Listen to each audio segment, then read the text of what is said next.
আসসালামু আলাইকুম। Welcome to free time engineering. আমি আছি আপনাদের সঙ্গে মুরসালিন। আজকে আমরা এই ভিডিওতে কিভাবে প্রোটিয়াস সিমুলেশন সফটওয়্যারটি আমাদের ডেস্কটপ অথবা ল্যাপটপে ইনস্টল করে এটিতে লাইব্রেরি অ্যাড করতে পারি, অর্থাৎ লাইব্রেরি অ্যাড করার যে পুরো প্রসেসটা আজকে আমরা এই ভিডিওতে এ টু জেড দেখার চেষ্টা করবো ইনশাল্লাহ। ওকে, সো লেটস গো। ওকে, তো প্রোটিয়াস সফটওয়্যারটি ইনস্টল করতে হলে আমাদের প্রথমে একটি সেটআপ ফাইলের প্রয়োজন হবে। এই সেটআপ ফাইলের লিঙ্ক আমি আমার এই ভিডিওর ডিসক্রিপশন বক্স এবং কমেন্ট বক্সে দিয়ে রাখবো। আপনারা খুব সহজেই লিঙ্কে ক্লিক করে ফাইলটি ডাউনলোড করে নেবেন। তো ফাইলটি ডাউনলোড করার পর আমরা এরকম একটি জিপ ফাইল পাবো। এই জিপ ফাইলটাকে আমাদের প্রথমে আনজিপ করে নিতে হবে এবং আনজিপ করার পর যে ফোল্ডারটি ওপেন হবে এই ফোল্ডারের ভিতর আমরা আরেকটি ফোল্ডার এবং একটি সেটআপ ফাইল পাবো। তো আমাদের প্রথমে এই সেটআপ ফাইলটাকে আগে ইনস্টল করতে হবে। এই সেটআপ ফাইলটা ইনস্টল করতে হলে আমাদের মাউসের রাইট বাটন ক্লিক করে রান অ্যাজ অ্যাডমিনিস্ট্রেটর দিয়ে ফাইলটাকে আমাদের রান করতে হবে এবং ফাইলটা রান করার পর আমরা ইয়েসে ক্লিক করব। ইয়েসে ক্লিক করার পর কিছু স্টেপ আমাদের মাঝে আসবে। সেই স্টেপগুলো আমরা সবগুলো নেক্সট এবং ইয়েস করে করে স্টেপগুলো আমরা শেষ করব। স্টেপগুলো শেষ করতে পারলে আমাদের এই সফটওয়্যারটি আমাদের কম্পিউটারে ইনস্টল হয়।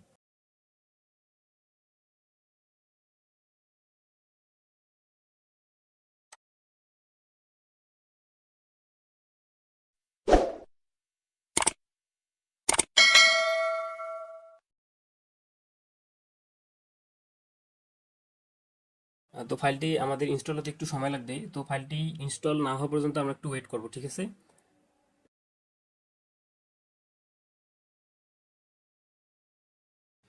তো ফাইনালি আমাদের সফটওয়্যারটি ইনস্টল করা শেষ।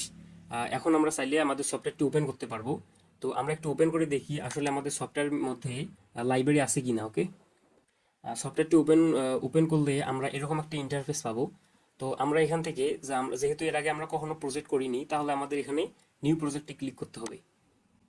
নিউ ক্লিকে প্রজেক্ট করার পর আমাদের এরকম একটি ইন্টারফেস আসবে। তো আমরা এটিতেও সেম নেক্সট নেক্সট এবং ইয়েস করে আমরা সামনের দিকে যাব।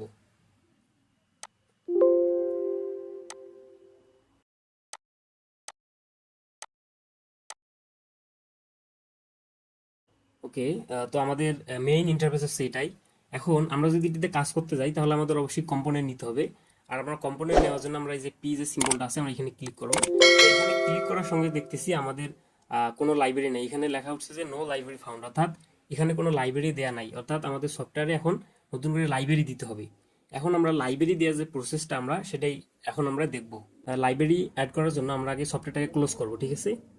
এবং ক্লোজ করার পর আমরা যে জিপ ফাইলটা আনজিপ করছিলাম, আনজিপ করার ফলে যে ফোল্ডারটা ওপেন হয়েছিল আমরা সেখানে যাব। সেখানে যাওয়ার পর এখানে যে একটা ফোল্ডার রয়েছে, এগুলো হচ্ছে মূলত আমাদের লাইব্রেরি। তো আমাদের কম্পিউটারের কিবোর্ড অর্থাৎ কন্ট্রোল এ প্রেস করে সবগুলোকে সিলেক্ট করতে হবে। এরপর কন্ট্রোল সি হিসেবে আমাদের এগুলো কপি করতে হবে। ওকে, তো লাইব্রেরি আমাদের কপি করা শেষ। এখন আমাদের আসতে হবে দিস পিসিতে। দিস পিসিতে আসার পর আমাদের লোকাল ডিস্ক অর্থাৎ সি ড্রাইভে আসতে হবে। সি ড্রাইভে আসার পর আমাদের এখানে দুইটা প্রোগ্রাম ফাইল আছে, একটা হচ্ছে শুধু প্রোগ্রাম ফাইল এবং একটা হচ্ছে প্রোগ্রাম ফাইল এবং শেষে দেওয়া আছে 86। আমাদের এই ফোল্ডারে ক্লিক করতে হবে। এই ফোল্ডারে ক্লিক করার পর আমরা ল্যাব সেন্টার ইলেকট্রনিক্স নামে একটি ফোল্ডার পাবো।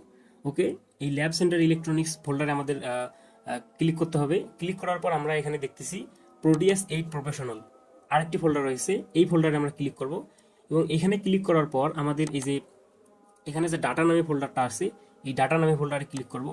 এখানে ক্লিক করার পর আমরা লাইব্রেরি নামে একটি ফোল্ডার পাবো, এই লাইব্রেরিতে ক্লিক করব এবং লাইব্রেরিতে ক্লিক করার পর আমরা যে লাইব্রেরিগুলো কপি করছিলাম কন্ট্রোল সি চেপে এখন আমরা কন্ট্রোল ভি প্রেস করে আমরা এগুলো এখানে পেস্ট করে দিব। ওকে, আমাদের লাইব্রেরি অ্যাড করা শেষ। এখন আমরা এটাকে ক্লোজ করে আমরা আবার প্রোটিয়াস সফটওয়্যারটাকে ওপেন করব।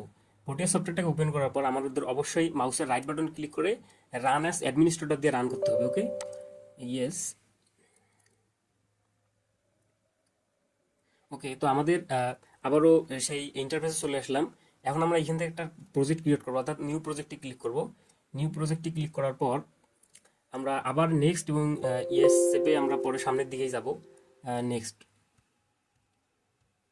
ওকে, তো আমাদের ফাইনাল যে ইন্টারফেসটা চলে আসছে। এখন আমরা যদি কম্পোনেন্ট নিতে চাই তাহলে আমরা পিতে যদি ক্লিক করি তাহলে দেখেন আমাদের কিন্তু এর আগে নো লাইব্রেরি ফাউন্ড লেখা আসছিল, এখন কিন্তু সরাসরি আমাদের কম্পোনেন্টে ঢুকে গেছে। এখন আমরা চাইলে এখান থেকে যে কোনো কম্পোনেন্ট আমরা নিতে পারবো। সাপোজ আমরা যদি একটি আরডুইনো বোর্ড নেই, AR Arduino Uno, Arduino Uno লেখার সঙ্গে সঙ্গে কিন্তু আমাদের এখানে একটা আরডুইনো বোর্ড চলে এসেছে। তো আমরা এটা ক্লিক করে ওকে প্রেস করলেই আমাদের এই বোর্ডটা এখন সরি আমাদের বোর্ডটা আরডুইনো উনোটা আমাদের এখানে চলে এসেছে। এখন আমরা চাইলে এখান থেকে বিভিন্ন আরও যে কম্পোনেন্টগুলো আছে নিয়ে আমরা কাজ করতে পারবো। ওকে, তো এভাবেই মূলত প্রোটিয়াস সফটওয়্যারটা আমাদের ইনস্টল করতে হয় এবং এটি হচ্ছে লাইব্রেরি অ্যাড করা হচ্ছে সব থেকে সঠিক মাধ্যম হচ্ছে এটাই। এটার মাধ্যমে যদি আমরা এভাবে যদি আমরা লাইব্রেরি অ্যাড করতে পারি তাহলে আমাদের পরবর্তীতে আর কোনো প্রবলেম হবে না। এবং আমাদের আরেকটা বিষয় মাথায় রাখতে হবে, সেটা হচ্ছে আমরা প্রোটিয়াস সফটওয়্যারটি যখনই ওপেন করতে যাব তখন তখন অবশ্যই আমাদের মাউসের রাইট বাটন ক্লিক করে রান অ্যাজ অ্যাডমিনিস্ট্রেটর দিয়ে সফটওয়্যারটিকে রান করতে হবে।